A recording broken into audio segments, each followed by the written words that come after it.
Queridos compañeros, vamos a empezar. Yo me llamo Dmitry Baranov, yo soy profesor de la Universidad Estatal de San Petersburgo. Tengo una pequeña petición. Si, aunque sea una persona que tenga una oportunidad de encender la cámara, le estaría muy agradecido para que vean los ojos de, aunque sea un oyente. Gracias. Mientras tanto, voy a empezar. Hoy hablamos sobre Max Fry, o más bien vamos a hablar de su primer ciclo de obras que se llama El laberinto del eco. Son los libros que lo hicieron famoso. Y de hecho, primero tengo que decir que es un fenómeno muy interesante y muy sintomático para la cultura del límite de los siglos XX y XXI. El final del siglo XX es un periodo liminal, cuando todo estaba cambiando, cuando el sistema literario cambiaba, cuando se destruían los límites entre los géneros y las direcciones literarias, y en particular la frontera entre lo que podríamos llamar literatura de masas y literatura de élites o alta o intelectual. Un ejemplo curioso de un autor en cuya obra se combinan los elementos de la literatura de masas y otra es precisamente Max Fry. Es que, como muchos sabrán, es una máscara literaria, un disfraz creado por dos artistas conceptualistas, Svetlana Martinchik y Igor Stepan, que son pareja. En los años 80 teníamos también una pareja de artistas que no eran muy famosos, pero decidieron que querían escribir un libro y un libro que les trajera algo que los hiciera famosos en un lector de masas, digamos. Entonces crean este disfraz literario de Max Fry, un escritor misterioso quien publica libros sobre cómo él participa en las aventuras en los mundos paralelos. Y la idea principal de estos autores fue que van a construir el mundo literario de la misma manera que habían construido sus obras primerizas.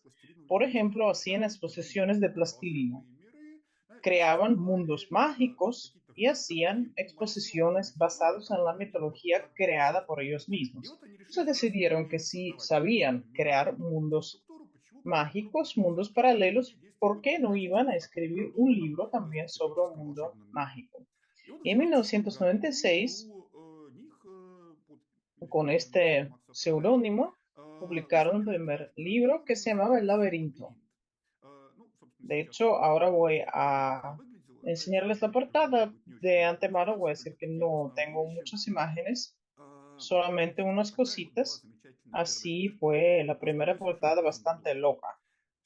De, de entrada, se publicaba en una editorial muy especial, un proyecto muy especial que estaba dedicada al fantasy, encabezado por la editorial Azbuca. De hecho, era una editorial de muy baja calidad, de publicación del libro. Las ilustraciones, las imágenes no tenían nada que ver con el contenido de la obra, pero es evidente que en esta misma editorial, aparte de algunos autores famosos, también se publicaron escritores de segunda y tercera fila que ustedes no habrán oído nunca mencionar, lo cual es natural. Desde el punto de vista de la editorial Azbuca, lo de Max Fry era de poca perspectiva. Tenía que ser un autor que pronto iba destinado a ser olvidado. Pero pasaron unos años y se descubrió que los libros se hicieron súper populares y por alguna extraña razón, entre los lectores, estos libros gozan de una reputación especial, no un fantasy barato, sino algo intelectual. Y eso que los lectores no sabían que el autor eran unos artistas conceptualistas y que había una idea debajo de todo eso y no simplemente un deseo de ganarse un dinerito. Bueno, después del tiempo se hizo evidente que no era un fantasy de masas y la misma es Svetlana Martinchik y ya se considera que todos sus libros, aparte del primero, fue ella sola que escribió. Ella misma decía que estaba deconstruyendo el fantasy como género, lo parodiaba y reproducía solamente unos elementos. Y ya a principios del siglo XXI, los libros de Max Frey empiezan a publicarse en la editorial Ánfora. El diseño se cambia totalmente, la presentación se cambia totalmente, así se ven en este momento. Y para los años 2000, 2001, ya todo el mundo comprende que por alguna extraña razón, Max Frey se posiciona no como textos de masas, sino algo más específico. Como un ejemplo cercano, podríamos poner a principio del siglo como los libros historias policíacas sobre Eras Van Doren, que es un ciclo de un autor que ahora está prohibido en Rusia. Entonces es una mezcla del éxito comercial y también algo intelectualoide, algo más alto, más elitario. Y esto ya es curioso. De esto vamos a hablar hoy. ¿Cómo resultó que los libros al mismo tiempo tenían un éxito comercial, se posicionaban como literatura de masas y funcionan como literatura de masas y de hecho traen el dinero a sus autores, pero al mismo tiempo, a principios del siglo, se vuelven algo más? Y uno puede extraer un placer intelectual de estos textos y pueden percibirse como una literatura a lo mejor no muy elitista, sino casi. Y esto se explicará con unos textos fuera del texto, extraliterarios, sobre cómo la misma autora promocionaba estos libros, pero no solamente. La poética de estos textos está hecha de manera que se combinen unos estereotipos muy primitivos del fantasy como género de masas y también unas técnicas características para la literatura intelectual postmodernista de los años 90, lo cual era la cosa de Stephen y Martinchik, algo típico para ellos. Entonces voy a explicar cómo se combinan estas dos partes.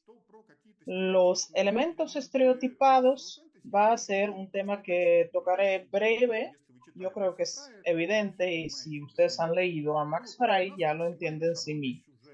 Las tramas son bastante típicas, son sobre cómo una persona de nuestro mundo termina en una realidad paralela y ahí tiene sus aventuras y cada libro se vuelve más exclusivo, más tough guy y logra hacer las cosas que otros no logran.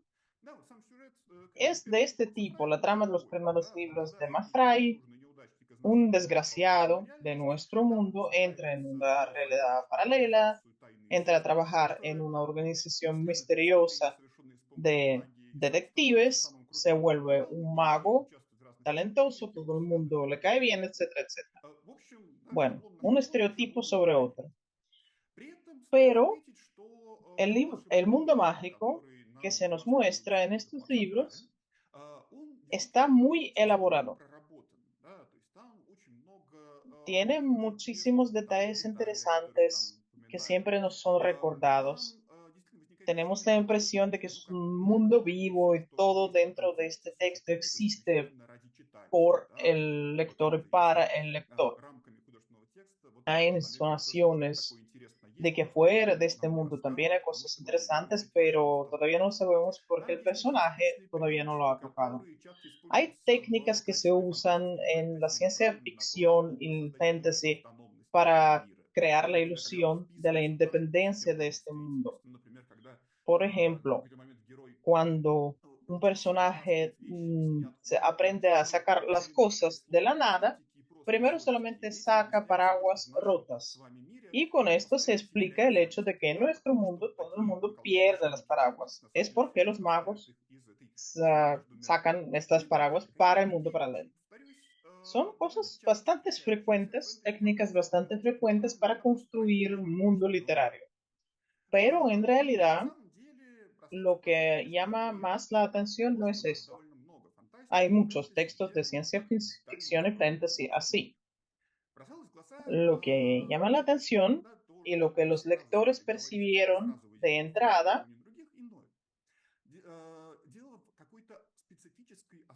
es la organización de los eventos dentro del texto. Ahora voy a explicarme. No es un secreto que para un fantasy heroico típico, lo más importante en el libro son las hazañas del protagonista y el resto de las cosas sirven para esto. Si vemos, por ejemplo, Harry Potter, que es un clásico de fantasía, que está dirigido a crear un mundo mágico literario, pero ahí la vida cotidiana simplemente es un fondo para los acontecimientos. Si nos movemos del primer libro al séptimo, más acento se hace en las hazañas y no el universo mágico. Pero no es así en Fray. En Fray, la vida cotidiana, lo costumbrista, no simplemente es un fondo de los acontecimientos. Ahí se borra el límite entre las hazañas y lo cotidiano, lo doméstico, lo que caracteriza esta realidad literaria fantástica. ¿En qué otro texto de fantasía pueden ver tanto interés hacia la comida, por ejemplo? Piensen cuántas veces un personaje de fantasy come. Luego, más tarde, voy a hablar de una novela corta que se llama Los zorros de Mahonia y ahí hay 12 escenas donde los personajes comen, beben y se explica con mucho detalle y es así siempre. Siempre estamos con el tema de la comida, comiendo se resuelven los problemas de la vida y la muerte, inventan el plan de salvar el mundo, la comida entra en todos los ambientes de la vida. Y una de las expresiones típicas de ahí es el final del almuerzo. Otra novela corta se construye en que el malo principal es un chef maniático a quien mata a todo el mundo.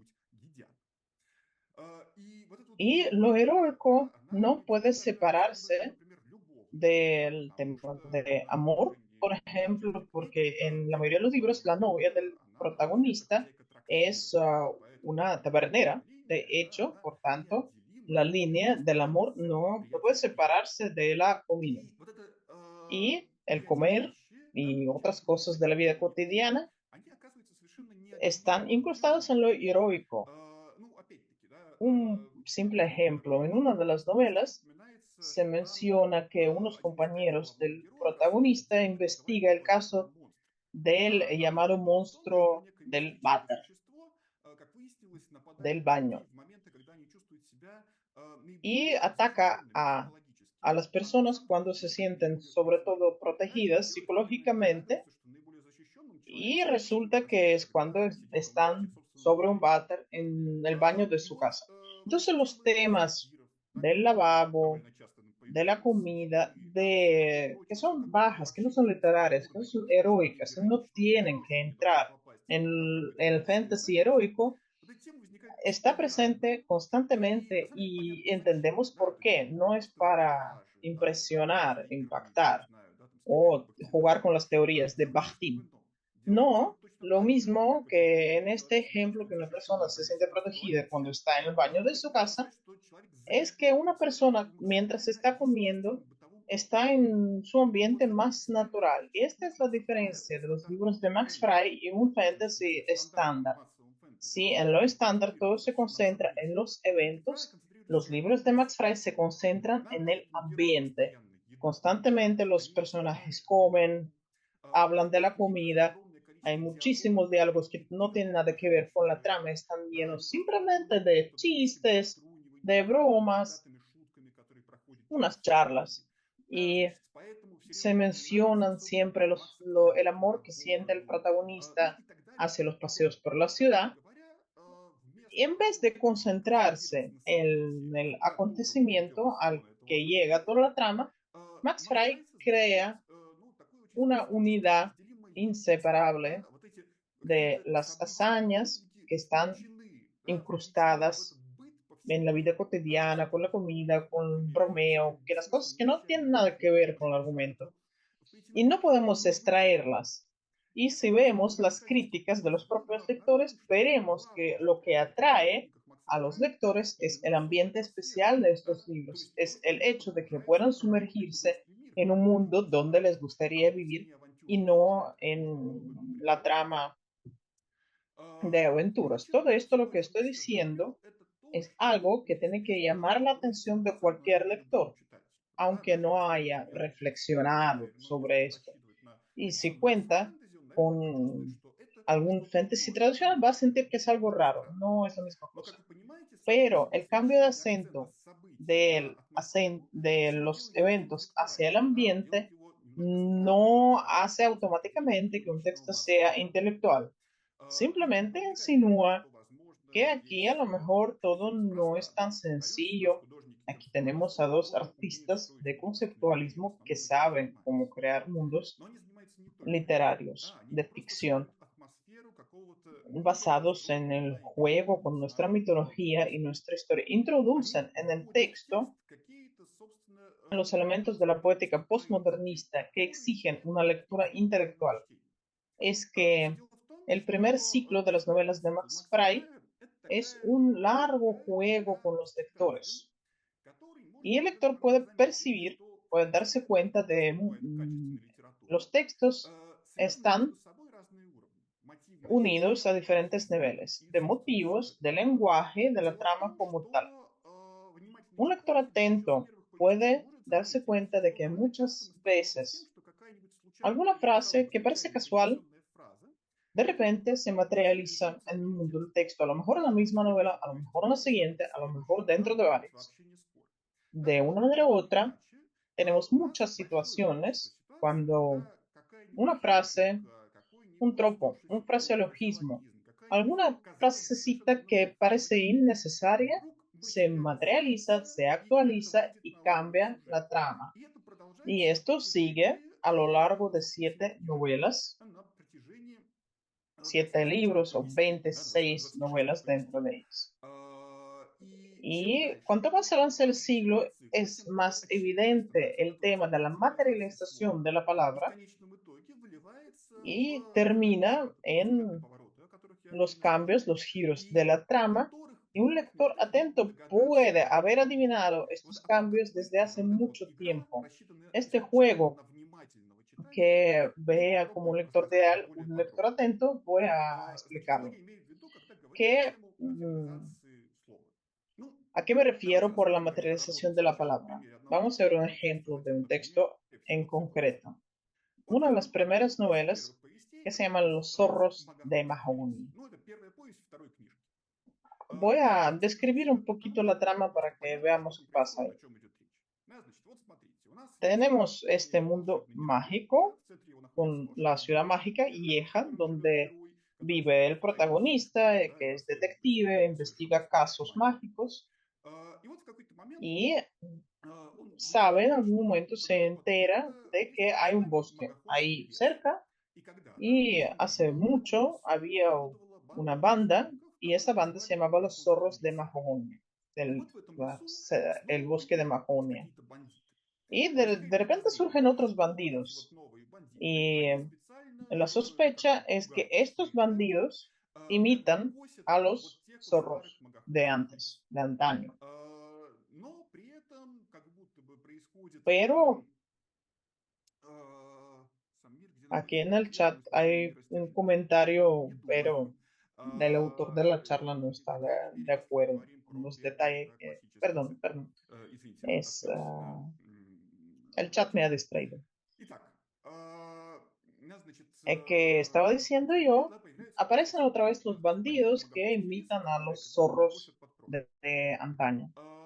Y los policías le piden a Max a captar a estos bandidos porque tienen la sospecha de que la cosa es más profunda y él va con los policías y de hecho sí, la cosa no es tan sencilla y son los zorros muertos que han resucitado que han resucitado y atacan a los caminantes dentro de este bosque, ayuda a los policías a vencer a estos vivos muertos, captura a su jefe, el Rojo Jipa, vuelve con él a la Vallejo y dentro de un tiempo este pelirrojo Jipa, con la ayuda de su amante, escapa.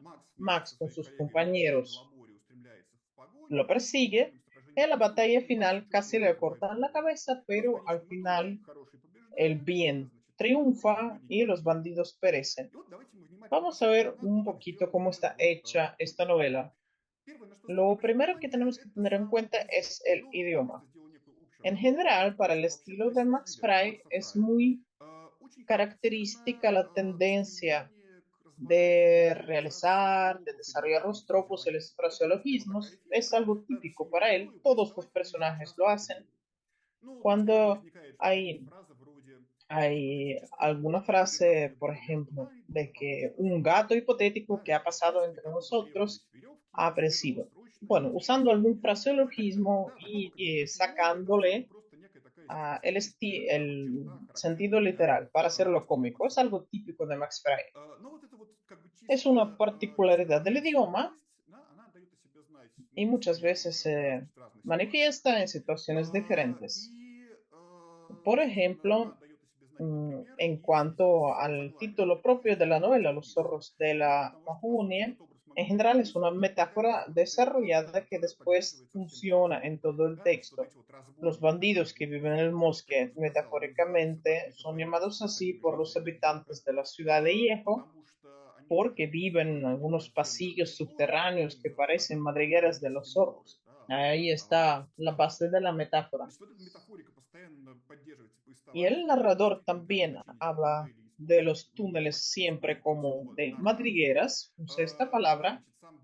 El jefe de los bandidos se compara con el zorro porque es pelirrojo y, por ejemplo, dicen cuando casi lo capturan se esconde en su madriguera. La persecución, a la persecución se le refiere como la caza, igual que la primera vez cuando triunfaron sobre estos bandidos también fue una caza real y ahora también cuando lo hace Max es una casa y tiene unas metáforas correspondientes. Yo sentí unos bríos de cazador, yo tuve una sonrisa de depredador, etcétera, etcétera. Son unas imágenes constantes que siempre están presentes. Y el amor como tal de Max Fry a estas imágenes coloquiales dentro del habla es algo bastante esperable porque en este mundo postmodernista la palabra es tan real y tan viva como los objetos del mundo. Y en los primeros textos se ve como unas frases aparte pueden realizarse. ¿Cómo funciona? Hay unos temas en esta novela que son una anticipación a la trama principal. Primero tenemos el tema del presentimiento y la predicción, que se introduce mediante unas frases casuales. Aquí, por ejemplo, viene una delegación. Esto era predecible. Usted es un adivino ser Max. Sí, yo lo adiviné. Yo podría hacer una agencia de predicciones.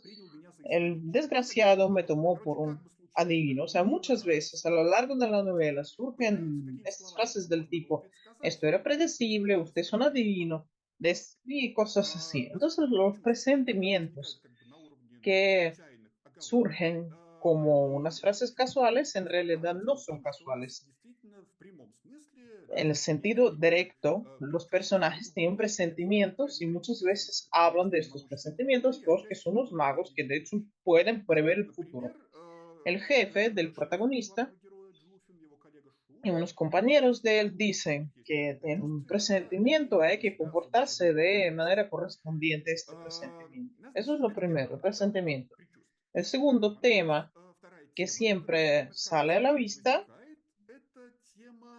es el tema de la pérdida de la cabeza y de un disparo con el babum. El babum es el arma de fuego en este mundo. A Max se le advierte que es un buen blanco para un babún, o por ejemplo, el compañero Shur le pide a Max que se salve de un tirachinas. Y siempre se piensa en esto, y cuando Max con los policías locales llega al bosque y ahí salen estos muertos vivientes, se le dispara con un babú y se salva gracias a que uno de los criminales hechizados por él pone su propia cabeza para este disparo. No es casual que el criminal pierda precisamente la cabeza. Al final, el mismo Max casi pierde la cabeza. Y por otro lado, este tema de la pérdida de la cabeza se prepara de antemano al nivel del habla. Tenemos una serie entera de fraseologismos o de tropos que hablan de esto. Le puedo traer en el plato una cabeza de este tipo. O al muchacho le gustaría las armas blancas, perdí la cabeza por esto. O yo le mordería, le cortaría la cabeza de una mordida a tu corrector y a ti mismo también, cosas así. Entonces cuando Max regresa del bosque, le preguntan si de verdad ha traído la cabeza del pelirrojo. A lo largo de la novela, de manera que parece casual, pero no es casual, surge el tema de la pérdida de la cabeza, del disparo del babú y del presentimiento. La primera vez cuando él resulta en el bosque, se le dispara del babú, pero es otro, un criminal, el que pierde la cabeza. Max sobrevive de milagro. Son unas imágenes coloquiales materializadas, pero no en relación con la cabeza de Max, sino otro criminal. Y al final, cuando Max y sus compañeros persiguen a los criminales intentan matarlo. La amante le hace un hechizo que tiene que cortarle la cabeza y de puro milagro la cabeza se queda en su sitio y luego Jifa le dispara de un tirachinas babú.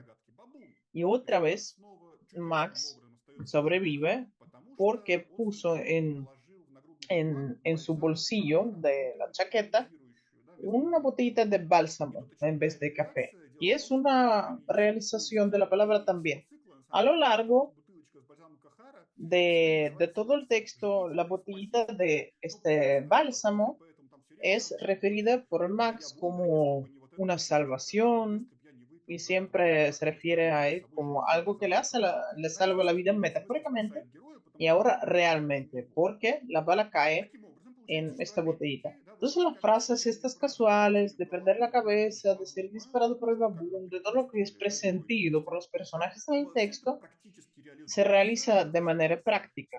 Primero casi le cortan la cabeza, después casi lo disparan del tirachinas, después triunfa sobre los criminales y la amante del jefe de los bandidos lo hechiza y quiere convertir su cabeza en una cabeza de pájaro, pero él como si espejara este hechizo y la cabeza de ella se volvió la cabeza de pájaro. Entonces, todos estos temas se realizan, pero no en relación con Max, sino con la señora esa. Es sintomático que cuando todo esto pasa al nivel del habla, estas fórmulas que parecen casuales del habla se realizan. Cuando vi el brillo alrededor de la cabeza, casi perdí la cabeza, dice Max en algún momento del final.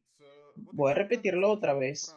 Las frases que parecen casuales sobre estos tres temas llevan a que se mate con un disparo de babón a uno de los criminales, después casi matan a Max cortándole la cabeza, después disparándolo con un babú y después se mata a la mala convirtiendo su cabeza en cabeza de pájaro. Y el Max mismo simplemente pierde la cabeza metafóricamente. La última frase de la novela es que tenía un vértigo en la cabeza, una cosa así.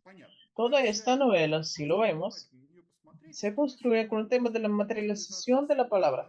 La palabra intenta ser la carne del texto y de alguna manera lo logra. Y lo vemos constantemente. La materialización de unas imágenes del habla no tiene que ser al nivel de una novela.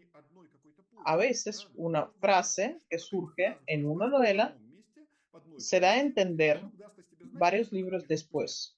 En Los zorros de Bajonia, en algún momento, Max supone que los policías secretos son permitidos hacerse unos harenes.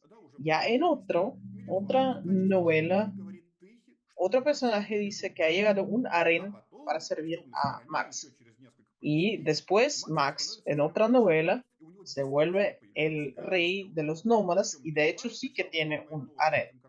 Primero lo percibe como una broma y luego ya sabe que eso es realidad. A lo largo de todo el siglo, este compañero de Max lo llama monstruo. Y luego en una de las novelas, Max literalmente se convierte en un monstruo con una cabeza de lobo y asusta a este compañero que no puede volverse en sí durante largo rato. Y ya después le dice, entra monstruo. Esta frase ya no me parece chistoso. Bueno, en todos estos casos, cuando la materialización de una imagen va de una novela a otra, son muchos. Y algunos son tan desarrollados que parecen privilegio de un personaje u otro. En Los zorros de Mahogonia, no es casual que la bandida intente matar a Max convirtiendo su cabeza en la cabeza de pájaro. La imagen de pájaro está muy unido con este mundo. Muchas veces tenemos esas metáforas, como un pájaro saltó al Phaser.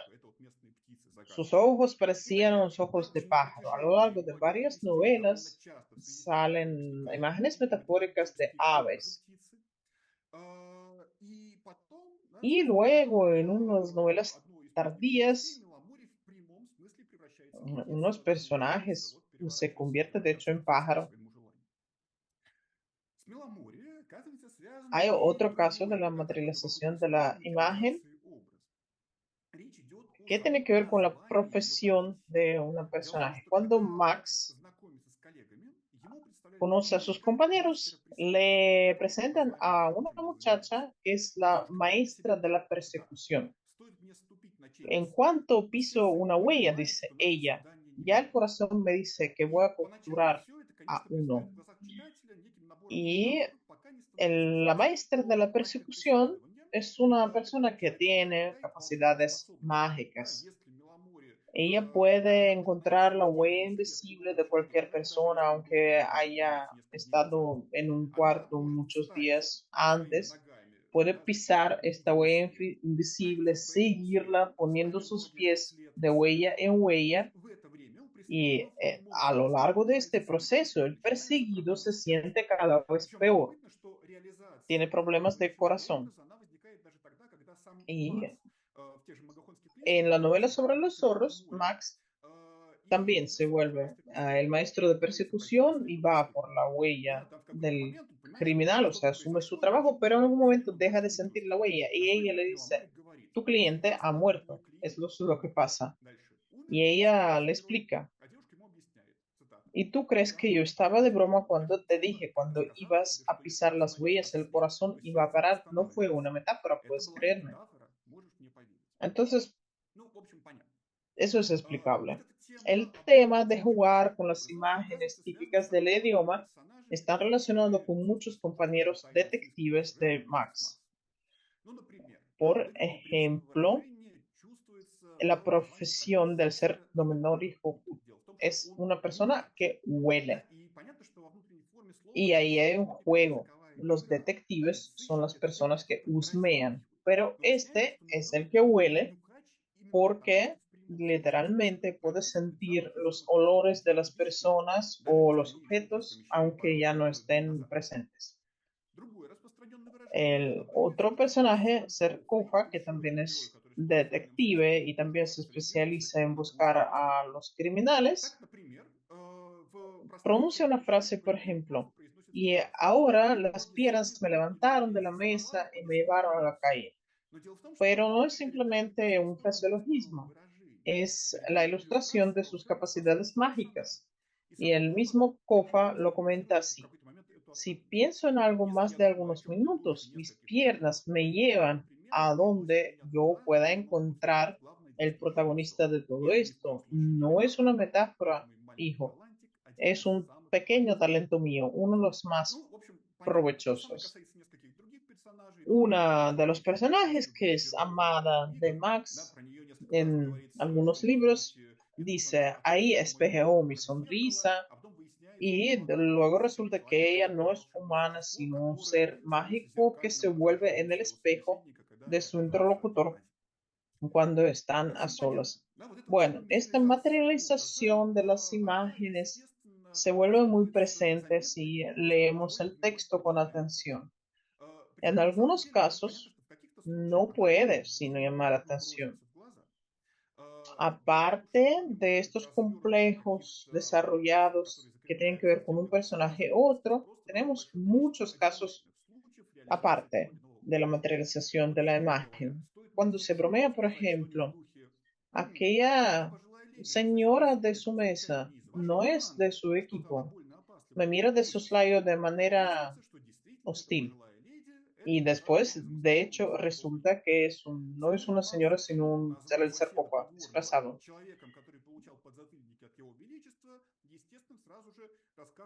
O cuando se trata de bofetadas, estas bofetadas pronto van a realizarse. En cuanto Max dice, aquí habrá alguna magia de un grado muy, muy alto. 2 páginas después, con un motivo muy diferente, ya va a enfrentar, de hecho, una magia de un nivel todavía más alto. Cuando Max se toma algo de una copa mágica y decir, me parece que voy a volar ahora, dentro de un par de minutos, de hecho, vuela porque va a salvarse de un mago malo, etcétera, etcétera. Por ejemplo, una palabra le parece que es un nombre de una elfa y de verdad resulta el nombre de una elfa. Cuando llama las acciones de los magos unos bromas de los niños, después resulta que los magos sí, de hecho, son niños. Aquí le voy a bombardear con ejemplos, pero ya ustedes saben que son muchos. Algunas frases aparte se materializan dentro del mundo de estos textos y la frecuencia con que acontece nos da a entender que no es casual, eso es una ley y precede algunos momentos de la trama. Nuestro protagonista resulta en algún momento es el actante. Esto quiere decir que hace cumplir sus deseos, es el cumplidor. En algún momento resulta en algún lugar misterioso donde tiene todo el poder del mundo, porque todas las palabras adquieren la fuerza de los conjuros mágicos y se materializan. Pero también el tema de la materialización de la palabra surgía en las primeras novelas, mucho antes de este lado oscuro, mucho antes de su rol de cumplidor. Bueno, voy a omitir aquí muchísimos ejemplos. Las palabras de cualquier personaje van a materializarse siempre. Es un rasgo de este mundo de ficción. Aquí todo está organizado de la manera que las palabras puedan materializarse y este es la particularidad principal mágica. Y es curioso que esta materialización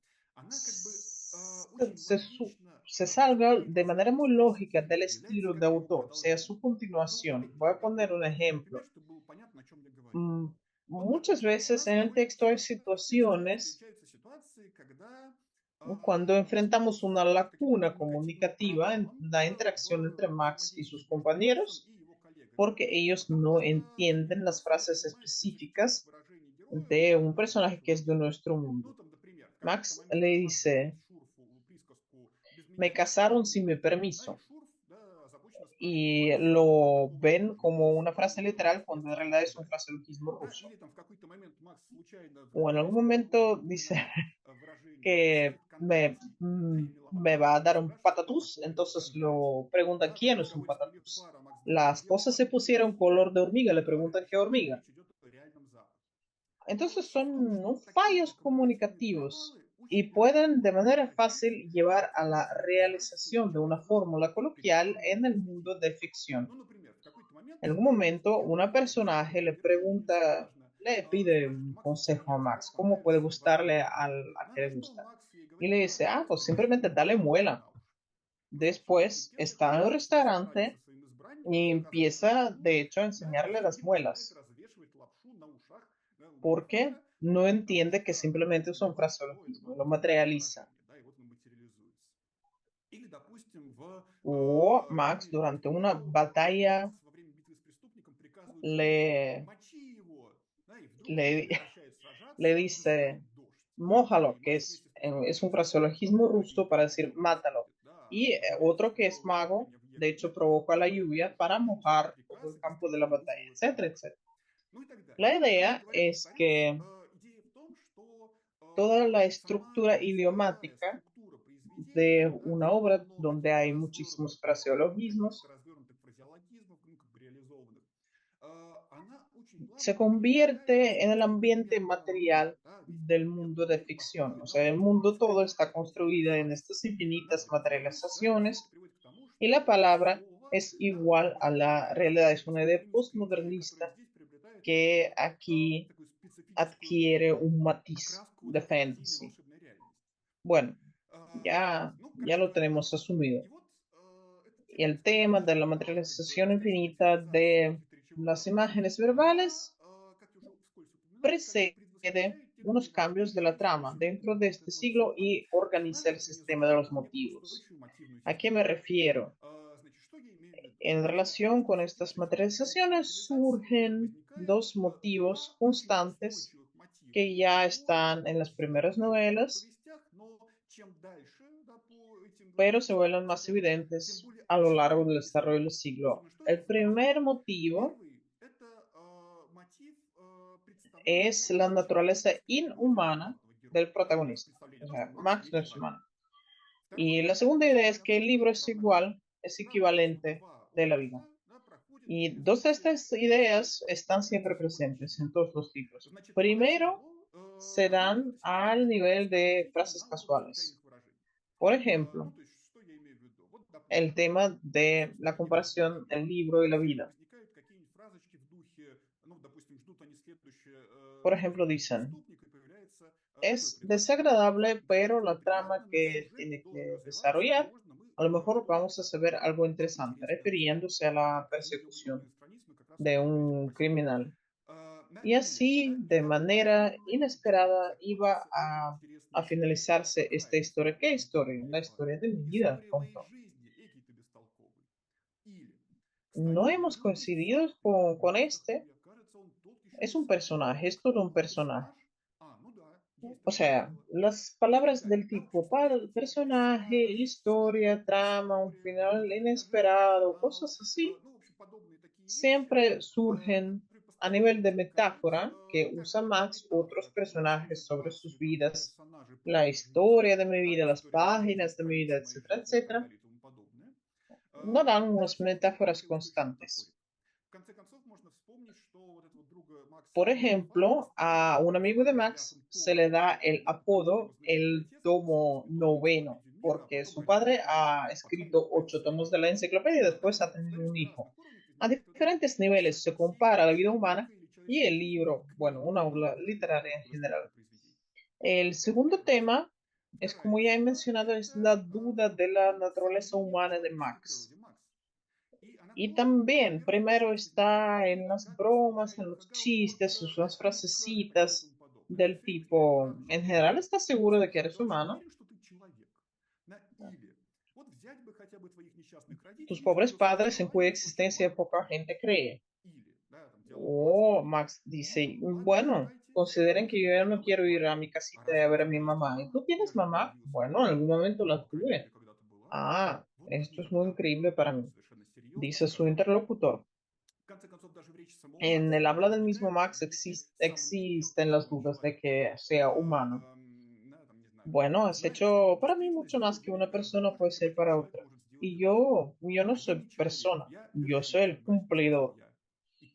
Y poco a poco empiezo a ver la diferencia. Estos dos temas, la vida es un libro y Max no es humano, se manifiestan en diferentes variantes. En algún momento la duda de que Max sea humano surge ya no a nivel de frases, sino una información que los magos comparten con él. Has nacido de milagro, ya lo sabes. Antes me parecía que la historia de mi concepción era muy vulgar.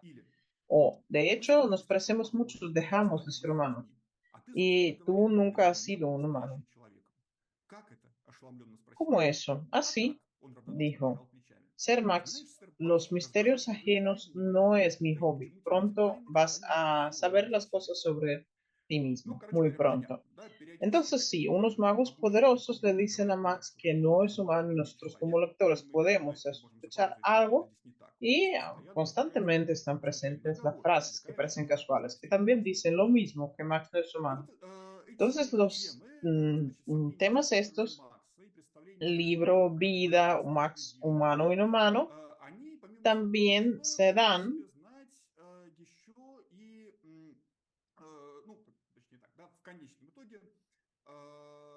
bueno, no voy a poner spoilers, lo voy a decir en otro orden. Como ya he dicho, se hacen más y más evidentes las dudas de que Max sea una persona como otras. El texto empieza a pronunciarse. Al final de una de las novelas se reflexiona sobre qué sería si Max no volviera de la siguiente aventura. Si hubieras quedado ahí, yo habría tenido una buena excusa para estar triste. En este caso, no sabría qué hacer con el libro. ¿Qué libro? Preguntó Max. Ah, bueno, no pienses en esto. Es más, en otra novela, al final, le dicen a Max directamente que el mundo no es real, es una ficción, que Viejo es simplemente un invento suyo y de hecho no existe.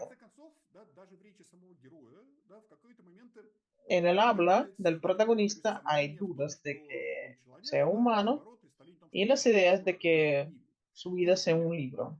Yo no soy la persona como otras. Las aventuras me suceden sin yo querer y yo nunca voy a saber qué va a pasar en la siguiente página. ¿Qué página? Es una metáfora, o a lo mejor no. Y bueno, estas señales cada vez más activas de la duda de su naturaleza humana y la equivalencia entre el libro y la vida llega a la tensión máxima en la última novela que ya se ha mencionado en el chat aquí. La trama es muy sintomática. La trama es que el protagonista toma el libro mágico y le entra el hechizo y dentro de este hechizo esta alucinación, le pasan cosas terroríficas. Él está leyendo este libro, está hojeando las páginas se queman al ser leídas, pero lo ve como la realidad, entonces tiene que volverse loco y se supone que en algún momento va a leer hasta el día de su propia muerte y en este momento va a morir. Entonces tiene una batalla donde sus palabras tienen un gran poder y pronuncia la frase que se queme todo con una llama azul. Y esta frase se materializa porque en el lado oscuro todas las palabras de Max se materializan y llamea el mundo como el papel alrededor de él. Esta trama se apoya también con un sistema de imágenes, porque al principio, todavía antes de encontrar Max este libro mágico, surgen los temas que estoy mencionando. La Muchacha, unas muchachas se refiere como una poeta práctica que opera con hechos y no con páginas. Y Max en algún momento menciona que le falta mucho en su cama una amiga, una compañera con una portada de cuero. Y esto se realiza en la trama donde la vida es un libro. En la última novela, en las últimas novelas de este siglo, el juego literario que a lo largo de muchos años llevaba Max Frei, o sea, la autora, es Svetlana Martinchik, llega a un límite, llega al colmo y de hecho sale al nivel de la trama. Yo pido perdón por los spoilers que voy a hacer ahora, y que si a alguien le gustaría leerlo por primera vez, a lo mejor no tiene que escucharme ahora. Al final resulta lo siguiente: Max se entera de que antes del tiempo descrito en los libros, él no estaba, él no existía, no era humano, no había llegado de nuestro mundo al mundo de la ficción, sino que es un ser mágico específico que nace del sueño de su jefe. Es una curiosa realización de las frases casuales también, porque muchas veces a lo largo del siglo surgen, por ejemplo, cosas como,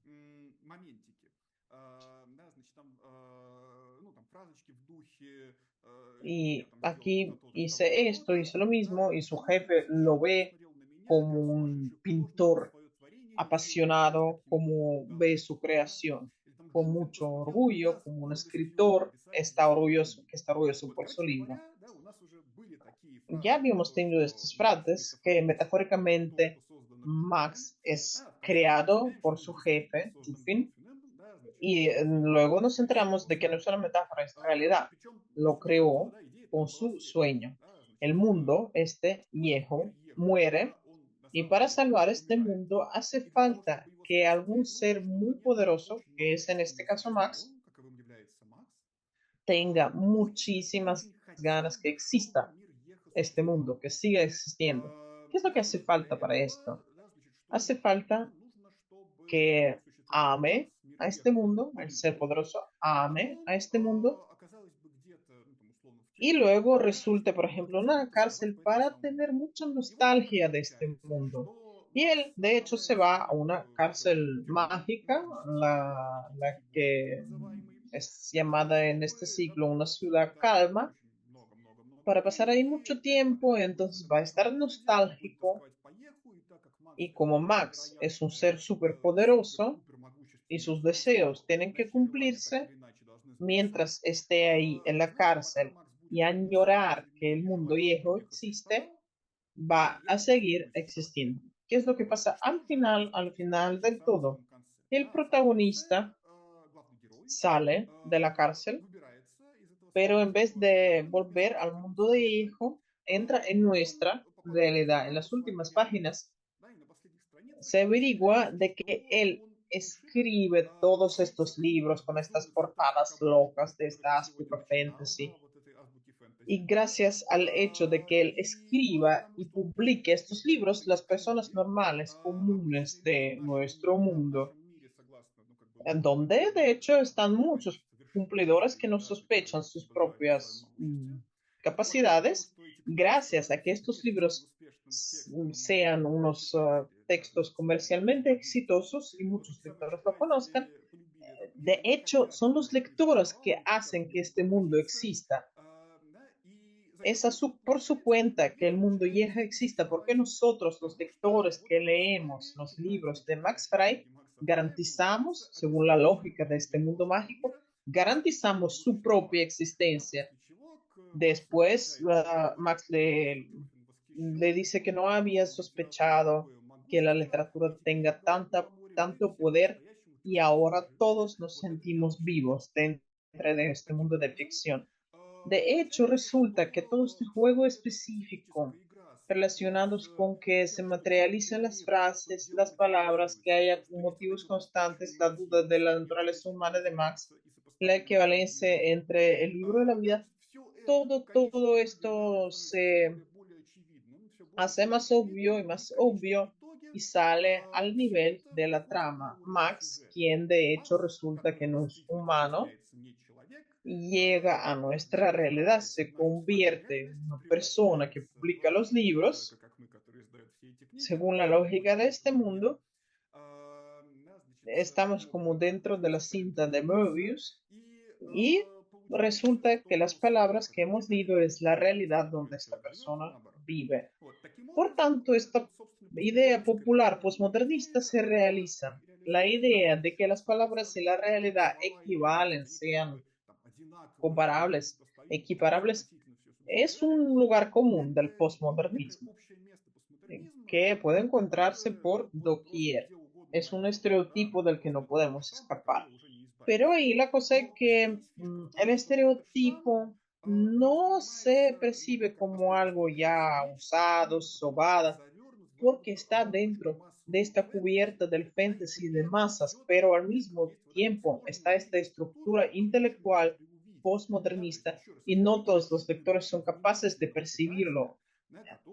Solamente un lector atento va a acordarse del hecho de que ha habido ahí una frase que se materializó de repente unas novelas después. Y este juego literario con el lector ha llevado 4 años, de hecho, mientras se estaba publicando la serie. Eso es muy curioso. No de ninguna manera impide a estos textos ser textos de masas. Tenemos un estereotipo de que la literatura de masas no puede ser buena, que la literatura intelectualoide es la buena, elitista es la buena y la de masas es mala. De hecho, no es así, para nada. Tenemos los elementos del texto que tienen que captar a más lectores y darle un éxito comercial y otros elementos del texto que son para un público más estrecho, que vea las referencias, que vea más cosas, que reflexione más, pero nadie nos impide combinar estos dos públicos. O sea, cuando analizamos un texto intelectual, vemos un sistema complicado de motivos, de personajes, otras cosas, pero al mismo tiempo es muy normal que, que en este texto el ritmo de los acontecimientos sea poco interesante, o el estilo sea poco interesante, soso, porque el autor no tenía esta intención de hacerlo interesante.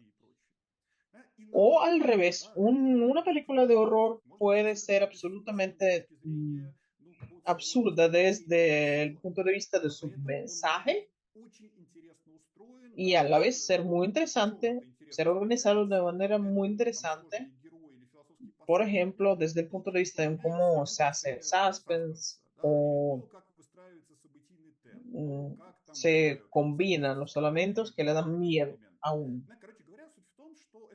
Y los textos del tipo de Max Frey es buen ejemplo de un texto de varias direcciones, lo que se llama, que al mismo tiempo tiene unos elementos que funcionan para el éxito comercial de un fantasy de masas de buena calidad que sumerge al lector a un mundo interesante de ficción con que le gusta identificarse a uno y también está destinado a una pequeña cantidad de lectores que estén interesados en los juegos intelectuales, unas referencias y si lo perciben bien.